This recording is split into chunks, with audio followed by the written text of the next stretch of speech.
இப்பதான் நம்ம சேனலுக்கு முதல் முறையா வரீங்கன்னா கீழே உள்ள சப்ஸ்கிரைப் பட்டனை அழுத்தி சப்ஸ்கிரைப் பண்ணிக்கோங்க. பக்கத்துல உள்ள பெல் ஐக்கானை அழுத்தி ஆல்னு கொடுத்துக்கோங்க. அப்பதான் நம்ம போடுற வீடியோ தினமும் உங்களுக்கு கிடைக்கும். சரி வாங்க இப்ப நம்ம வீடியோக்குள்ள போகலாம்.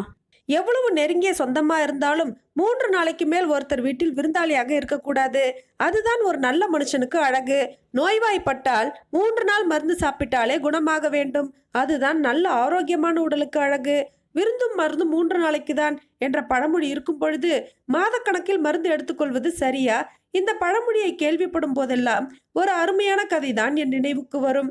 ஒருவன் தன் தாயிடம் சென்று, அம்மா, என்னை என் மாமியார் வீட்டில் விருந்துக்கு அழைத்திருக்கிறார்கள், போயிட்டு வரட்டுமான்னு அனுமதி கேட்டான்.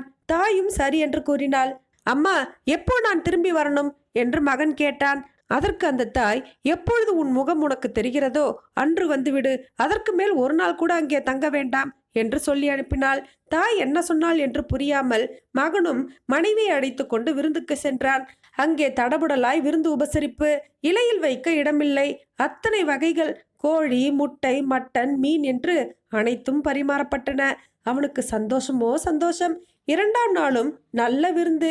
இலையில் எல்லாம் இருந்தது, மட்டனை தவிர. 3ஆம் நாள் இலையில் மீன் இல்லை.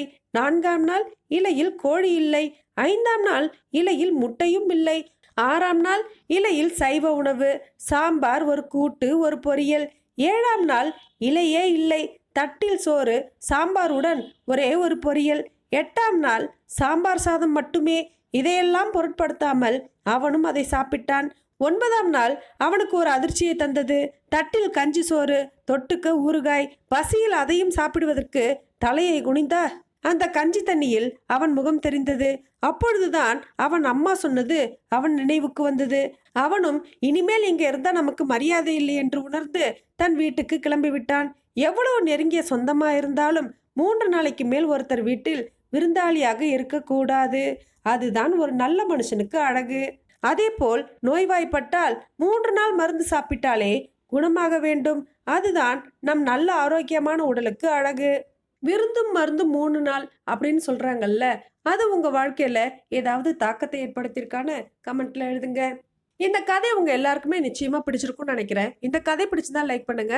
இந்த கதையை உங்க ஃப்ரெண்ட்ஸ் அண்ட் ஃபேமிலிஸ்க்கு மறக்காம ஷேர் பண்ணுங்க. மேலும் இது போன்ற கதைகளை கேட்க நமது கதைகளின் ராணி சேனலை சப்ஸ்கிரைப் பண்ணிக்கோங்க.